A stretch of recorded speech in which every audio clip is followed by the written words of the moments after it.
ওমানে বাংলাদেশি চিকিৎসক না নেওয়ার গুজবে সয়লাভ গণমাধ্যম। কর্মীদের বেতন বাড়ানোয় কারাদণ্ড দেওয়া হচ্ছে ব্যবসায়ীদের। এবার নারী পুলিশ কর্মকর্তার গোপন ভিডিও নেট দুনিয়ায় ভাইরাল। কুয়েতে আকামার বিষয়ে আসছে নতুন সিদ্ধান্ত। কুয়েতে অবস্থানকারী বিদেশি কর্মীদের কাজ ও আয়ের সুযোগ বাড়ানোর জন্য নতুন পদক্ষেপ নিচ্ছে দেশটির সরকার। দেশটিতে খাদেম ভিসায় যাওয়া কর্মীদের জন্য মালিকের অধীনে কাজ করার সুযোগ করে দিতে ভিসা প্রক্রিয়ায় পরিবর্তন আনতে যাচ্ছে দেশটির কর্তৃপক্ষ। কুয়েতের আইনে এক মালিকের আকামা নিয়ে সেখানে গিয়ে অন্য মালিকের অধীনে কাজ করা দণ্ডনীয় অপরাধ। তবে সেখানে অবস্থানকারী বিভিন্ন দেশের কর্মীরা আইনের চোখকে ফাঁকি দিয়ে বিভিন্ন কাজে যুক্ত হয়ে নিজেদের দক্ষতা বাড়িয়েছেন এবং নানান পেশায় যুক্ত হওয়ার মতো নিজেদের গড়ে তুলেছেন। এই অবস্থায় দেশটির সরকার সেখানকার প্রবাসীদের জন্য শর্ত শিথিলের কথা ভাবছে। খুব শীঘ্রই আকামা বিষয়ে নতুন সিদ্ধান্ত নিতে যাচ্ছে কুয়েত। নতুন সিদ্ধান্ত বাস্তবায়ন হলে আকামাধারীরা অন্য কাজে যুক্ত হওয়ার সুযোগ পাবেন। দেশটির বিভিন্ন গণমাধ্যম সম্প্রতি এই বিষয়টি বিভিন্ন সংবাদ প্রকাশ করেছে। সেসবের তথ্য অনুযায়ী খুব শীঘ্রই খাদেম ভিসা 20 নম্বর থেকে বেসরকারি 18 নম্বর শান ভিসায় পরিবর্তনের সুযোগ দিতে দেশটির সরকার কাজ করছে। তবে কবে নাগাদ এই বিষয়টি বাস্তবায়ন হবে সে বিষয়ে নির্দিষ্ট কোনো কিছু বলা হয়নি। জানা যায় কুয়েতের উপপ্রধানমন্ত্রী শেখ ফাহাদ ইউসুফ সৌদ আল সাহাবের নেতৃত্বে দেশটির স্বরাষ্ট্র মন্ত্রণালয়ের উচ্চ পর্যায়ে এক বৈঠকে গৃহকর্মী ভিসা থেকে বেসরকারি খাতে ভিসা স্থানান্তরের নিষেধাজ্ঞা অস্থায়ীভাবে তুলে নেওয়ার জন্য একটি খসড়া আইন প্রস্তুত জনশক্তি কর্তৃপক্ষকে দায়িত্ব দেওয়া হয়েছে। বিষয়টিকে স্বাগত জানিয়েছেন দেশটিতে অবস্থানকারী প্রবাসী বাংলাদেশিরা। তারা বলেছেন, অনেক ভালো ভালো কাজ জানেন, ভালো মানের টেকনিশিয়ান হয়েও অনেকের অন্য কোনো কাজ করতে বাধ্য হচ্ছেন। তাদের জন্য এখন সুযোগ বাড়বে। শূন্য ভিসা হলে প্রবাসীরা একাধারে বিভিন্ন প্রতিষ্ঠানে কাজ করার সুযোগ পাবেন। এতে আয়ের পাশাপাশি রেমিটেন্স প্রবাহও বাড়বে। এক কারাবন্দীর সঙ্গে যৌনতার অভিযোগে অভিযুক্ত হয়েছেন এক নারী পুলিশ কর্মকর্তা। অনলাইনে ওই ভিডিও ভাইরাল হলে ওই কর্মকর্তার বিরুদ্ধে আদালতে অভিযোগ দায়ের করে কর্তৃপক্ষ। সামাজিক যোগাযোগ মাধ্যমে এই বিষয়টি নিয়ে বেশ চাঞ্চল্যকর সৃষ্টি হয়েছে। চাঞ্চল্যকর এই ঘটনাটি ঘটেছে যুক্তরাজ্যের পশ্চিম লন্ডনে এইচ.এম.পি. ওয়ার্থ নামের একটি জেলে। সোমবার 1 জুলাই এক প্রতিবেদনে এই তথ্য জানিয়েছেন সংবাদ মাধ্যম দ্য গার্ডিয়ান। জানা গেছে, গত শুক্রবার সোশ্যাল ভাইরাল হওয়া লিন্ডা দে সোসি আরবিউ 30 বছর নামে ওই নারী পুলিশ কর্মকর্তার যৌনতার ভিডিও। এতে দেখা যায় কারাগারে এক কয়েদির সঙ্গে পুলিশের পোশাকি যৌনতায় লিপ্ত হয়েছেন তিনি।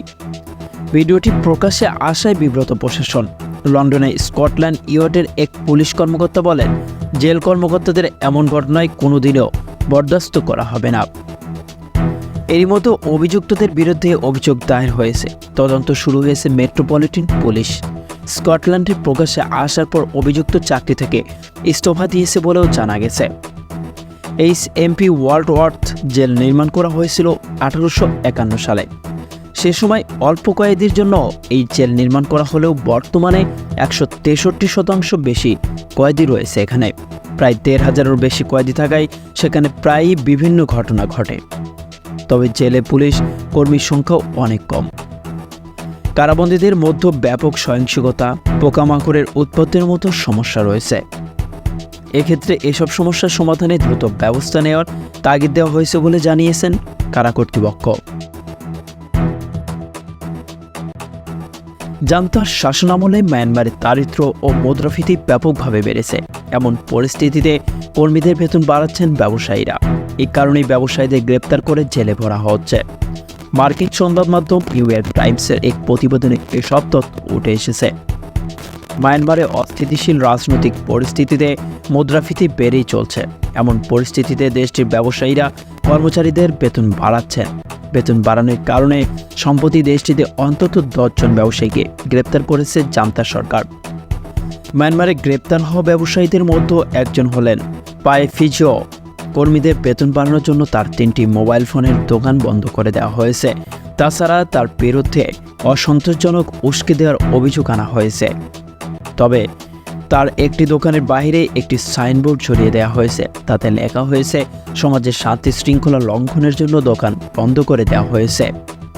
এই প্রসঙ্গে দেশটির একজন আইন বিশেষজ্ঞ বলেন, মায়ানমারের মজুরি বৃদ্ধিতে কোনো নিষেধাজ্ঞা নেই, তবে মুদ্রাস্ফীতির মতো মজুরি বৃদ্ধির জান্তা সরকার তাদের অবমাননা হিসাবে দেখেছেন। অভিযুক্ত ব্যবসায়ী প্রত্যেকে 3 বছরের কারাদণ্ড হতে পারে। গ্রেপ্তার ব্যবসায়ী পায়ে ফিজুজর এর কর্মী নাম প্রকাশ না করার সত্ত্বেও বলেছেন, বেতন বাড়ানোর আমার মালিকদের কাছে কৃতজ্ঞ ছিলাম, তবে এখন দোকান বন্ধ হয়ে গেছে, আমি এখন বেতন পাচ্ছি না। এর মধ্যে জিনিসপত্রের দাম বাড়ায় আমাদের মতো মানুষদের খুবই ভোগান্তিতে পড়তে হচ্ছে। বিশ্লেষকরা বলেছেন, ক্রমবর্ধমান মুদ্রাস্ফীতিতে অর্থনৈতিক পতন নিয়ে চারপাশে যেসব অস্থিরতা দেখা দিয়েছে তা নিয়ন্ত্রণে মরিয়া জান্তা সরকার।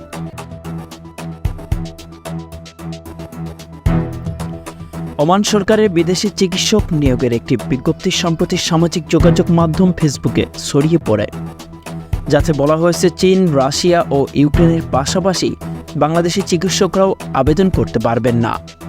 এই অবস্থায় দেশের চিকিৎসা শিক্ষার মান নিয়ে আলোচনা সমালোচনা শুরু হয়। বিভিন্ন শ্রেণী পেশার মানুষের পাশাপাশি চিকিৎসকরাও সামিল হন এই কাতারে। বৃহস্পতিবার 4 জুলাই মূলধারায় গণমাধ্যমেও খবর প্রকাশিত হয় এই বিষয়ে। এমনকি যাচাই বাছাই ছাড়া বিষয়টি নিয়ে মন্তব্য শুরু করেন খোদ স্বাস্থ্য শিক্ষা অধিদপ্তরের মহাপরিচালক ডিজি ডক্টর টিটু মিয়া। একটি পত্রিকাকে দেওয়া বক্তব্যে তিনি বলেন, ওমান 4 বছর আগে থেকেই জানিয়ে আসছে তারা বাংলাদেশ থেকে ডিগ্রিধারী চিকিৎসক নেবে না। খোঁজ নিয়ে জানা গেছে, সবশেষ সরকারিভাবে 2011 সালে বাংলাদেশ থেকে চিকিৎসক নেয় ওমান। এছাড়া দেশটির বেসরকারি হাসপাতালে চলতি বছরেও বাংলাদেশি চিকিৎসক নেওয়া হয়। তবে চিঠির একটি বিষয়ে নজর পড়ে সময় সাংবাদিকদের। রাষ্ট্রীয় পর্যায়ে একটি বিজ্ঞপ্তির অথচ নেই কোনো সিল স্বাক্ষর। যাচাই করতে ওনার সরকারি যোগাযোগ করলে বেরিয়ে আসে থলের বিড়াল।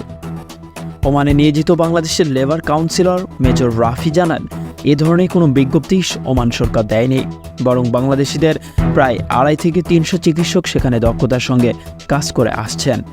তিনি বলেন, 2022 সালে একই ধরনের পোস্ট দেখা গিয়েছিল, এটা নতুন না। ওমান সরকার কখনোই এমন করেনি। কয়েকদিন আগেও আমাদের দেশের চিকিৎসকরা ওমানে এসেছেন। বিজ্ঞপ্তিতে ওমান সরকারের সিল বা স্বাক্ষর কিছুই নেই।